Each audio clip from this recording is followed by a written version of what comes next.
Hello everyone. True IAS and PCS में आप सभी का स्वागत है। हम लोगों ने फंडामेंटल राइट्स की डिस्कशन में सभी के सभी आर्टिकल्स फंडामेंटल राइट्स से रिलेटेड कवर कर लिए हैं। सिर्फ एक आर्टिकल जिसके ऊपर डिस्कशन होना बाकी है वो है दोस्तों आर्टिकल 35। आर्टिकल 35 वैसे तो फंडामेंटल राइट्स की कैटेगरी में आता है, लेकिन ये रिलेटेड डायरेक्टली नहीं है, इनडायरेक्टली रिलेटेड है बाकी के हमारे फंडामेंटल राइट से। देखते हैं कैसे। ये वाला जो आर्टिकल है ना, इसका टाइटल कुछ इस प्रकार से है कि दूसरे जो सर्टेन फंडामेंटल राइट्स में हैं उनको इफेक्ट देने के लिए, उनको फोर्स में लाने के लिए ये चीज़ यूज़ होती है। कैसे और क्या है इसका मतलब, चलो डिटेल में सीखते हैं। आर्टिकल 35 ले डाउन करता है कि अगर फंडामेंटल राइट्स को इफेक्ट में लेकर आना है तो इसकी पावर जो होगी हमारे देश में हमारे संविधान के अकॉर्डिंग, वो सिर्फ और सिर्फ ये जो पावर है सिर्फ और सिर्फ it is given to the parliament, और स्टेट लेजिस्लेचर को ये वाली पावर नहीं दी गई है। ये लाइन हमने पहले भी अभी थोड़ी क्लासेस पहले पढ़ी थी जब हम एक पर्टिकुलर आर्टिकल में इसके बारे में बात कर रहे थे, लेकिन चलो अब इसके लिए डेडिकेटेड आर्टिकल 35 में डिटेल डिस्कशन करते हैं। ये जो प्रोविजन है ना, ये प्रोविजन इस बात को इंश्योर करता है that there is uniformity throughout India. मतलब ऐसा क्यों करा गया है, by only parliament state legislature को छेड़खानी करने की क्यों नहीं, मतलब ऐसी क्यों नहीं पावर है कि मौलिक अधिकारों की जब भी बात हो तो विधानसभा भी अपने अपने राज्य की कंडीशन के हिसाब से मतलब वो चीज़ कर सकें। क्योंकि यहाँ पर ये देखा गया है कि भाई साहब फंडामेंटल राइट जो है ना वो नागरिकों के लिए हैं, यूपी के, एमपी के, केरला के, कर्नाटका के, बंगाल के आदमियों के लिए, औरतों के लिए नहीं है। ये ऑलमोस्ट सभी इंसानों के लिए है, और सभी इंसान जो है वो सबसे पहले भारत का नागरिक है, फिर किसी राज्य का, किसी रीजन का, किसी गली मोहल्ले का नागरिक है। अब पार्लियामेंट को जो पावर दी गई है और विधानसभाओं को जो पावर नहीं दी गई है फंडामेंटल राइट की छेड़खानी से करने से रिलेटेड, वो इस वजह से दी गई है। संविधान निर्माताओं का ये कहना था जब पार्लियामेंट कोई भी चीज बनाएगा ना, कोई भी कानून जब पार्लियामेंट के हाथों के नीचे से निकलकर जब जाएगा, हालांकि उसको साइन मतलब राष्ट्रपति करेगा, लेकिन बस साइकोलॉजी समझने की कोशिश करो कि पार्लियामेंट के हाथों से बना हुआ जब भी कोई कानून जो होगा, जो भी प्रस्ताव जो होगा, वो पूरे भारत के अंदर यूनिफॉर्म होगा। ठीक है, विद रिगार्ड टू कि फंडामेंटल राइट्स का नेचर क्या होगा, और कोई भी पर्सन या बॉडी ऑफ पर्सन या इंस्टीट्यूशन या अथॉरिटी अगर किसी पर्सन के फंडामेंटल राइट्स को वॉलेट करता है तो उसके लिए पनिशमेंट का प्रावधान क्या होगा। तो ये वाली चीज ना आसान कर देगा हमारे लिए कि कोई भी पर्सन कश्मीर से कन्याकुमारी, गुजरात से अरुणाचल, लक्षद्वीप और Andaman Nicobar island 200 nautical mile का एरिया, हवा का जितना एरिया है, हिंदुस्तानी व्यक्ति कहीं पर भी उस टाइम पर हो, पानी के नीचे, जमीन के ऊपर, पहाड़ों पर, कहीं पर भी उसके मौलिक अधिकारों का अगर उल्लंघन होता है या उसको मौलिक अधिकार अगर इंप्लीमेंट करवाने हैं तो उसका nature and nature of punishment and nature of enforcement क्या होगा। ये चीज कॉमन तरीके से देश के पूरी की पूरी सीमाओं में तभी लागू हो सकती है जब पार्लियामेंट इसको सुनिश्चित करे, ना कि विधानसभाएं अपने अपने राज्य की परिस्थितियों के हिसाब से। क्या आपको ये इंपॉर्टेंट मैसेज समझ में आया है? सबसे पहले आर्टिकल 35 का जल्दी बताओ, बताओ फिर से कुछ समझना है इसके अंदर।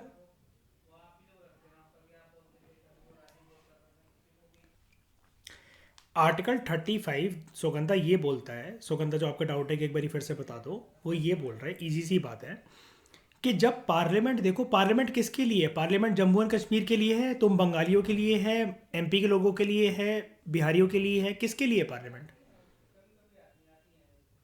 पार्लियामेंट के द्वारा बनाया हुआ जो कानून होगा वो कौन से राज्य में, कौन से गली मोहल्ले में अप्लाई होगा, बताओ।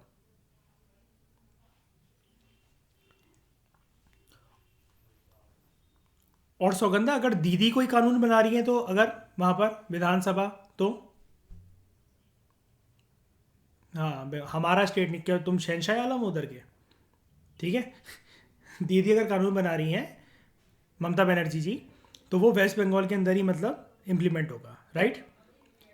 अब अगर ये फंडामेंटल राइट किसी और तरीके से बनाए, मध्य प्रदेश की सरकार में शिवराज सिंह चौहान जी किसी और तरीके से फंडामेंटल राइट्स के ऊपर कानून बनाए, यूपी में योगी आदित्यनाथ जी फंडामेंटल राइट के ऊपर किसी कानून बनाए, तो इसकी क्या सेमनेस देखने को मिलेगी? और फंडामेंटल राइट्स के, फंडामेंटल राइट्स है किसके लिए पहले ये बताओ? सिटीजन्स के लिए। तो क्या सिटीजन जो है उनकी पहली आइडेंटिटी क्या है? वो भारतीय नागरिक है, वो बंगाली पहले, या फिर एमपी के लोग पहले, या फिर यूपी के लोग, या जिस भी स्टेट के लोग वो पहले, बताओ। बताओ, तुम ऐसा तो नहीं समझते ना कि बंगाली ज़्यादा सुप्रीम है बाकी इंडियन से? पक्का? इन्फीरियर है क्या? इन्फीरियर है क्या? इन्फीरियर भी नहीं है? नहीं है, अरे क्यों इन्फीरियर भाई, इक्वल है यार। आपको ये बोलना चाहिए, यहाँ पर स्टेट की आइडेंटिटी की तो कोई बात नहीं है, सिटीजन सिटीजन ही होता है। फिर चाहे वो कश्मीर से कन्याकुमारी कहाँ पर भी रह रहा हो, गुजरात से अरुणाचल कहीं पर भी रह रहा हो, और अगर भले ही वो आइलैंड टेरिटरीज में रह रहा हो, लक्षद्वीप या फिर अंडोमान एंड निकोबार के ग्रुप ऑफ आइलैंड्स में, यानी कि जो भी भारत की जो टेरिटरी है, अगर ये पावर जो है फंडामेंटल राइट्स के ऊपर कानून बनाने की व्यवस्था, जो पावर है, अगर हम पार्लियामेंट को ना दे के विधानसभाओं को दें, स्टेट लेजिस्लेचर्स को दें, तो हमें सेमनेस तो देखने को नहीं मिलेगी फंडामेंटल राइट्स के नेचर के अंदर, है ना? अलग अलग राज्य अलग अलग सिटीजन्स के लिए अलग अलग प्रकार से फंडामेंटल राइट्स को इंप्लीमेंट करेंगे, और अलग अलग प्रकार से उनको वायलेट करने के पीछे प्रावधान भी होगा, है ना? हो सकता है सुगंधा, कल को तुम सीएम हो तो तुम ये बोलो कल को कि हैरेसमेंट का केस तब नहीं लगेगा किसी के ऊपर कि अगर किसी बंगाली ने किसी बंगाली को पुच्ची दी, है ना? तो हैरेसमेंट का कोई केस नहीं है। लेकिन बाहर से आए हुए अगर किसी लौंडे ने अगर किसी बंगालन को छेड़ दिया, तो उसको और उसका काट दिया जाएगा। तो ये सेमनेस है क्या, बताना जरा।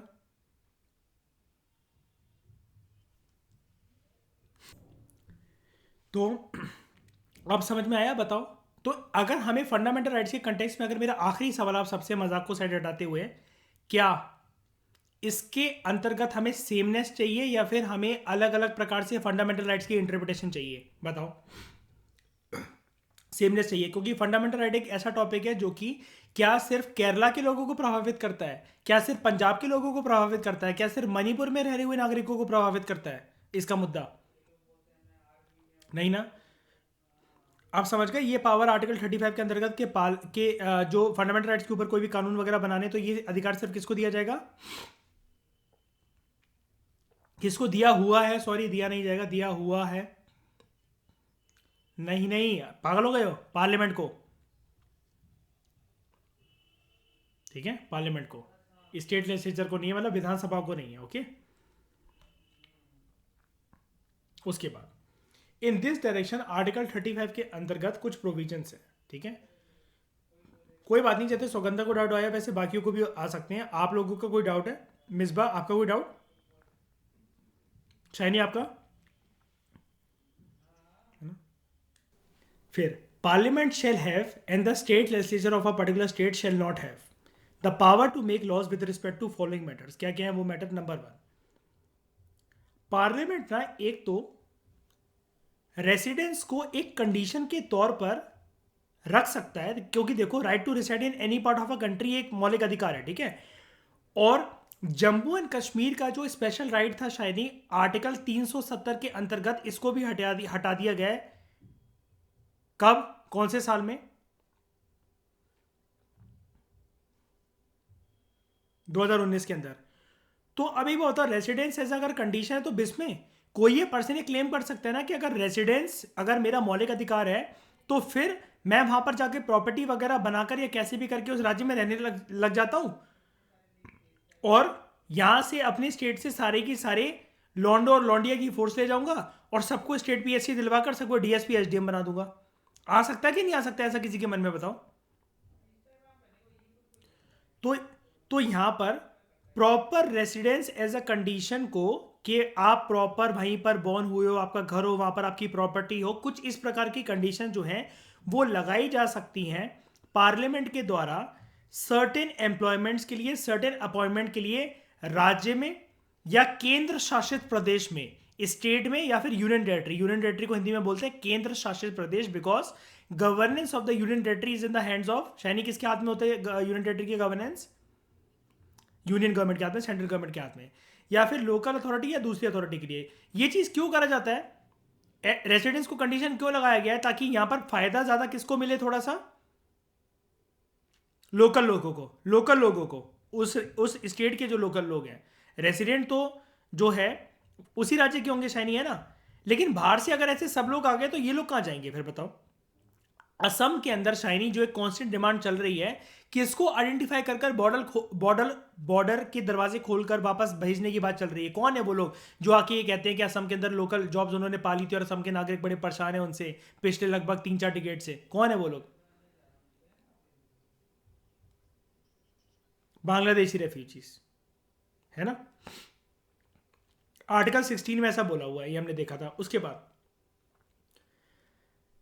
Parliament shall have the power to make laws with respect to the following matters, हम लोग पढ़ रहे हैं, उसके अंदर दूसरा पॉइंट डिस्कस करते हैं।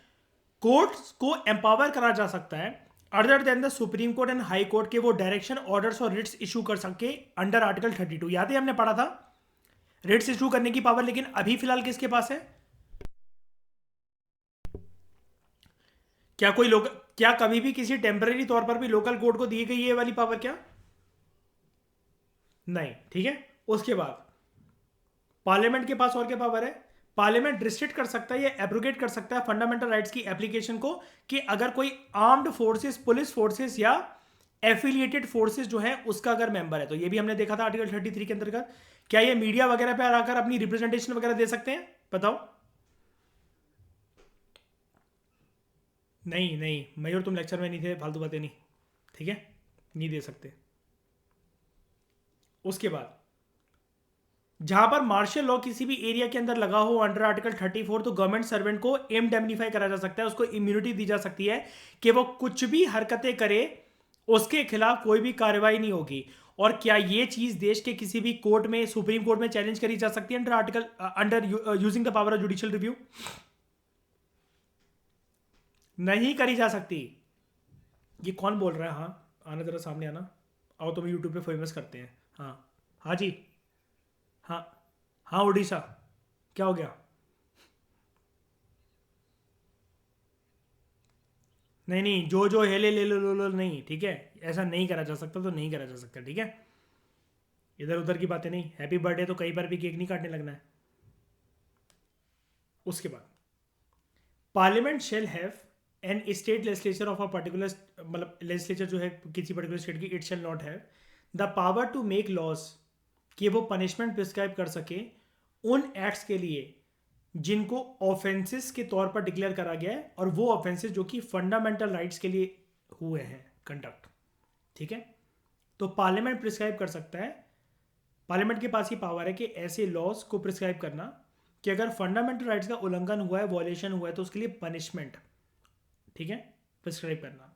अब ये क्या क्या होता है? जैसे अनटचेबिलिटी, छुआछूत, आर्टिकल 17 के अंतर्गत हमने इसको देखा था।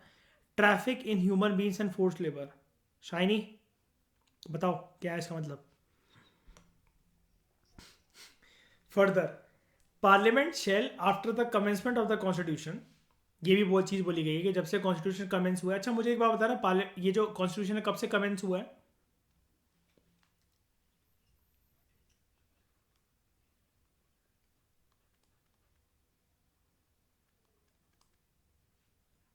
26 नवंबर के 26 जनवरी 1950।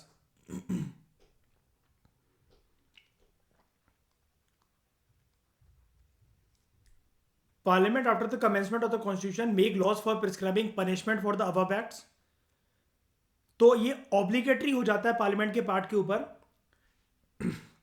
पार्लियामेंट के लिए, कि वो इन सारे एक्ट्स को इनेक्ट करे, ठीक है।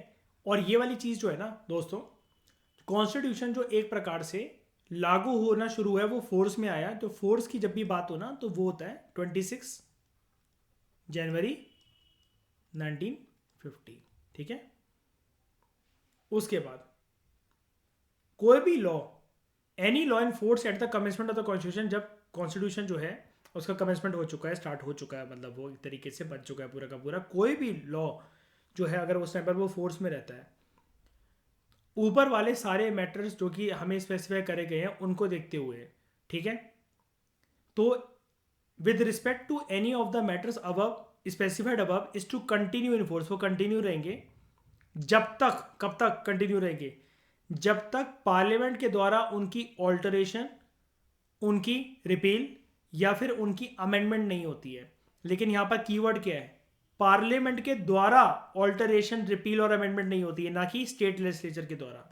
तो यहां पर ज़्यादा कुछ नहीं था, बात क्या है, कंक्लूजन में क्या कह सकते हैं, it should be noted that article 35 जो है it extends the competence of the parliament. Parliament की पावर में चार चांद लगा देता है कि जो भी मैटर्स हमें ऊपर दे रखे हैं, जितने भी हमने पढ़े हैं, ठीक है, हालांकि उनमें से, ध्यान से सुनना, हालांकि उनमें से कुछ मैटर्स जो हैं वो स्टेट की जुरिस्डिक्शन के अंदर आते हैं, यानी कि they are part of the state list, जिसके ऊपर ऐसा माना जाता है कि देश के फेडरल स्ट्रक्चर को देखते हुए और फेडरलिज्म के प्रिंसिपल को देखते हुए the power to make laws for in this in such areas falls under the state government, under state list. लेकिन फिर भी पार्लियामेंट को यहां पर when it comes to fundamental rights, भले ही कुछ भी मैटर्स अगर जो है वो स्टेट लिस्ट का पार्ट है, लेकिन अगर ये देखा जा रहा है कि वो फंडामेंटल राइट्स के टॉपिक के साथ, उसके मुद्दे के साथ डायरेक्टली या इनडायरेक्टली रिलेटेड है, तो स्टेट गवर्नमेंट की पावर कम पड़ जाएगी और पार्लियामेंट जो है ये सुप्रीम और जो कर आएगा, ये चीज है। तो आर्टिकल 35 का अगर आपको शॉर्ट नोट बनाना हो तो आप सिर्फ यही लिख सकते हो अपने शॉर्ट नोट्स में, पूरा टॉपिक बहुत अच्छे से करने के बाद, काफ़ी बार रिवीजन करने के बाद, डैट जो वेटेज है, जो वेटेज है किसकी, जो पार्लियामेंट की, वो ज़्यादा है with respect to state legislature when it comes to the topic और मुद्दा of fundamental rights.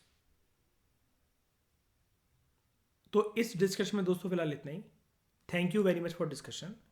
Next topic में हम लोग बात करेंगे, नेक्स्ट लेक्चर में नेक्स्ट टॉपिक के बारे में, कि राइट टू प्रॉपर्टी जो फंडामेंटल राइट की लिस्ट से हट गया था, पहले वो आर्टिकल 31 का पार्ट था और 7th फंडामेंटल राइट हमारा जाना जाता था।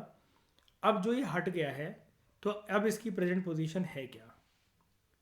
Thank you very much for discussion.